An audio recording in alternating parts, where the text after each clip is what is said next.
In May, I had the chance to go and work alongside Ukrainian refugees in Moldova, and I was part of this amazing team, mostly made up of young adults, one of which is Jaycee. And I've invited Jaycee to come and just share a little bit about her experience in Moldova with some of the refugees that she met. So Jaycee, can you just share a little bit about one person that you had a chance to meet that impacted you? Yeah, when we went to El Shaddai, there was a lot more youth, which I hadn't had an opportunity to see too much before. And there was this one girl that was kind of like too cool for school the first day, but then the next day, she was just like super chatty, and we were sitting on one of the bouncy castles, and we had like our phones, and we're kind of like Google translating and trying to talk to each other. And she was just telling me all about her life, about her family back home, and how her dad and her mom were both fighting in the war. But because of the war, her mom stopped to take her and her brother and sister out of the country. And it was caught my mind. She said, like, because of God, they were able to make it to safety. But she had, on her phone, she had a recording of bombs that she could hear from her apartment, which was just crazy, seeing this girl who's literally 15 having, like, recordings of the bomb on her phone. And I just told her that, like, back in Canada, we're praying for peace for her country so she can go and be with her dad again. And then she was just like, oh my goodness, I love you. And then I told her, but actually now I know your name, so I can pray for you, Nashta, and your family. And then she just gave me the biggest hug, and the whole rest of the day I had like this little gang of girls basically following me around, and they were so cute, just like telling me about their life and wanting me to understand like Russian dancing and stuff. So that was a really big highlight for me, just getting to hear her story and actually having a name now to pray for too. Absolutely. That's so cool. I know for me, as I got a chance to watch you interact with people, it was so sweet. And one of my favorite memories of you is with Valentine. Can you share a little bit about him? Valentine was awesome. He's like this older man. I think he's about 72, if I remember correctly. And he was just sitting kind of by the door. And I went and sat with him. And I'm pretty sure he told me like the longest story. I think it was about a dog, but I don't actually know because I couldn't understand him.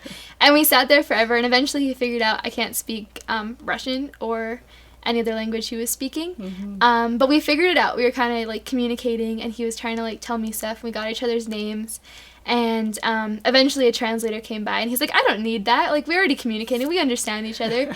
But it was pretty helpful having the translator. And yeah, I just learned about his life, and his wife was there. He was working in a mine coal all the way up until like a month before. And yeah, he was very blown away that we'd come all the way across an ocean just to understand what's happening to him and people that he loves. So he was pretty moved by that. And by the end, he didn't speak a word of English, but by the end, he just said selfie. So he got out his phone, or I got out my phone, and we found his wife, and we took a selfie. And it was just so cute. And then the next day, he just wanted to introduce me to all his elderly friends, and they were trying to teach me, like, chants and stuff to, I don't even remember what it was, but they were really cute. And so yeah, cool. It was really fun to sit with him. It was. He was a sweet, sweet man. Yeah. Yeah, he was so touched that we had come from so far. Yeah. I know that we had a chance to meet people and have an impact, and at the same time, it's a huge issue that's going on with the war, but we got to work alongside these amazing partners in Moldova. Can you share a little bit about what you learned in terms of what they're doing and how they're responding, and maybe how it inspired you?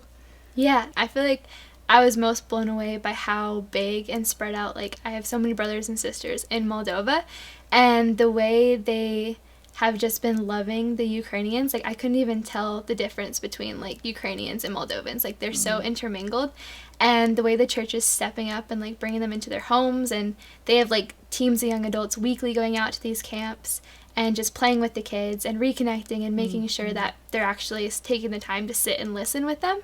And it's cool because even while we're here, they're continuing that on, like, every week. And it was cool even just to, like, show up and just join them on what's already God's doing through them and just be a part of that in a small way and just encourage them.